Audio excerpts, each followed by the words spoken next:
bien, estamos estudiando el artículo número 3 de la Confesión del Rey de Westminster, que habla sobre el decreto eterno de Dios.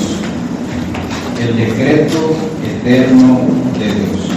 Y para los que no tengan la confesión, no se preocupen, voy a leer. Mañana vamos a estar viendo el punto número 3, 4 y 5.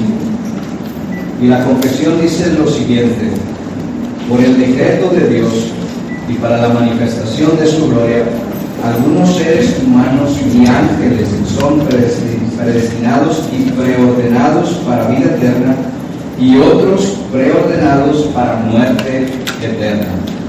Estos ángeles y también los seres humanos, así predestinados y preordenados, están particular e inmutablemente designados, y su número es tan cierto y definido que no se puede aumentar y disminuir. Punto número 5. Aquellos de la humanidad que están predestinados para vida, Dios, según su eterno e inmutable propósito y el consejo secreto y beneplácito de su voluntad, los ha escogido en Cristo para gloria eterna, antes que fueran puestos los fundamentos del mundo, por su pura y libre gracia y amor, sin la previsión de la fe o buenas obras o la perseverancia en ninguna de ellas, o de cualquier otra cosa que haya en las criaturas como condiciones o causas que le muevan a ello, y todo para la alabanza de su gloriosa gracia.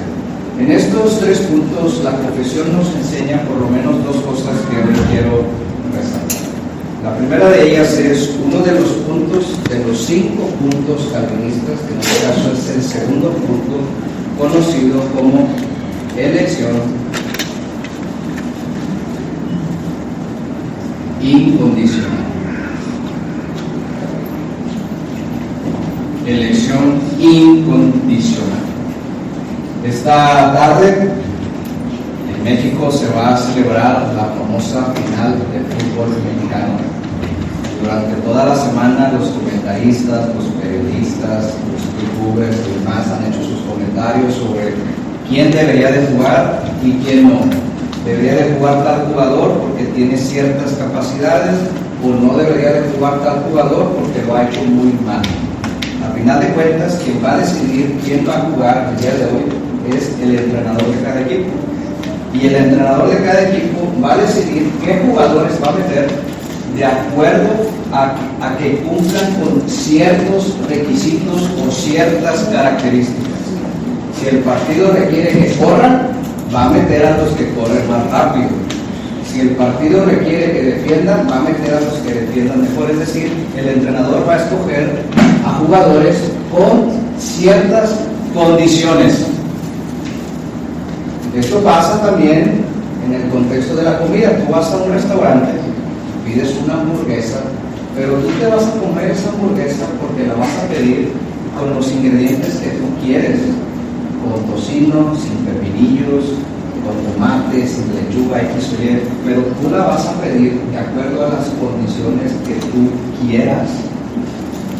Los que van a la estética a cortarse el cabello y dicen quiero así, quiero asar, X o Y, y ellos ponen las condiciones para el corte que quieran. Eso es así. Ahora, en cuanto a la elección, cuando Dios nos eligió desde antes de la fundación del mundo, ¿qué condiciones puso para escogerte a ti o para escogerme a mí? Y la confesión nos enseña que Dios nos escoge, como dice aquí en el pizarrón, incondicionalmente. Es decir, que Él no tomó en cuenta ninguna condición, ningún talento, ningún requisito en nosotros para escogernos. Y esto lo vimos la semana pasada. Quiero que me acompañen rápido a Romanos capítulo 9, por favor.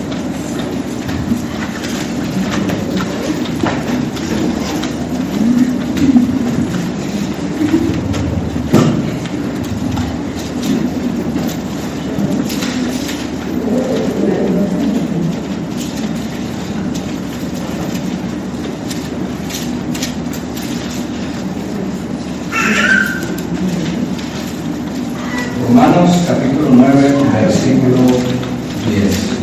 dice la palabra de Dios. Y no solo esto, sino también cuando Rebeca concibió de uno, de Isaac nuestro padre, pues no habían aún nacido, ni habían hecho aún ni bien ni mal, para que el propósito de Dios conforme a la elección permaneciese, no por las obras, sino por el que llama.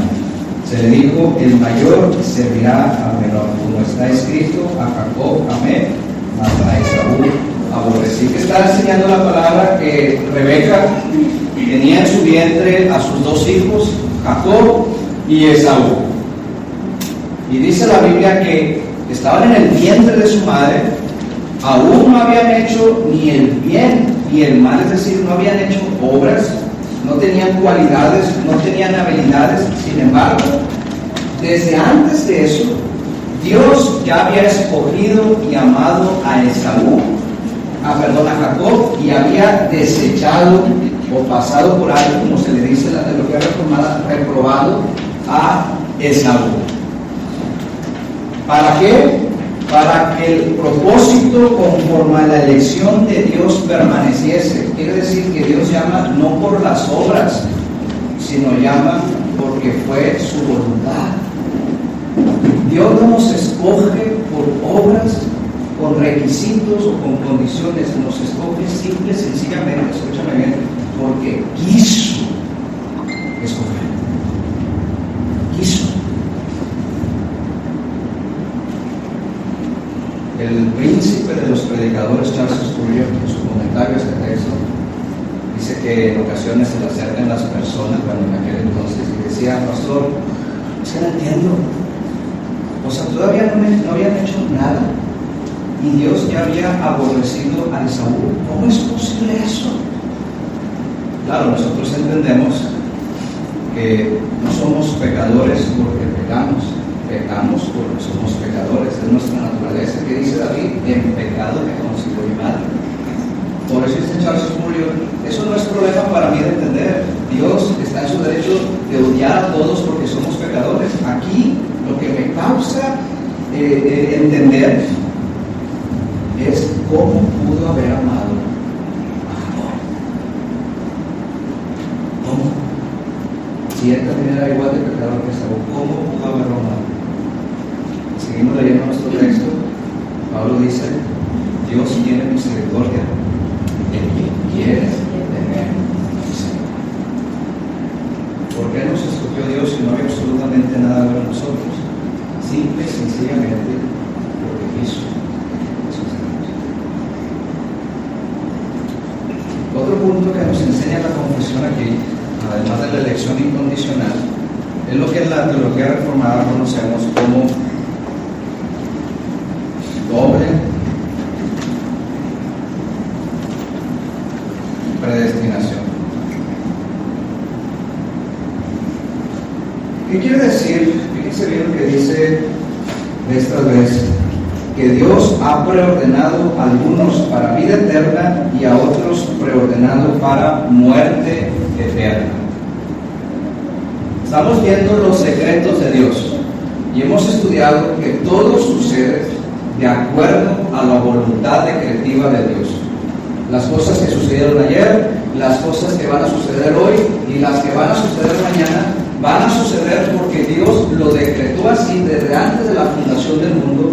Y también el tema de la elección y nuestra salvación. Vamos a ser salvos y Dios nos va a guardar y perseverar hasta el final porque Dios así lo ha decretado y va a hacer absolutamente todo para que así suceda.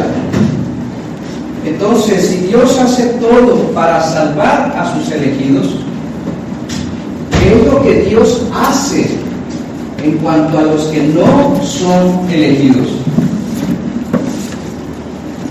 Y nosotros lo vemos de esta manera. En la doble predestinación están aquellos que son salvos y están aquellos que no son salvos.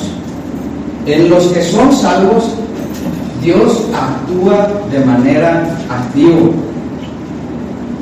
Es decir, Dios hace todo, Él orquesta todo, las personas, la naturaleza, los días, todo, mueve absolutamente todo para que sus escogidos sean salvos y perseverados sí o sí.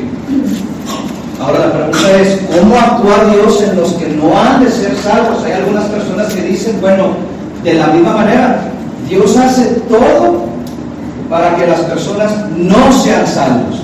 Y nosotros no lo vemos así. La teología reformada no lo ve así. Entonces, ¿cómo conciliamos el hecho de que si Dios decreta todas las cosas, entonces algunos han sido preordenados para no ser salvos? De la siguiente manera, que con estos Dios actúa de manera activa, pero con estos Dios actúa de manera pasiva. ¿En qué sentido? En que simple y sencillamente los deja ser. Los deja ser. ¿Qué hizo con Faraón?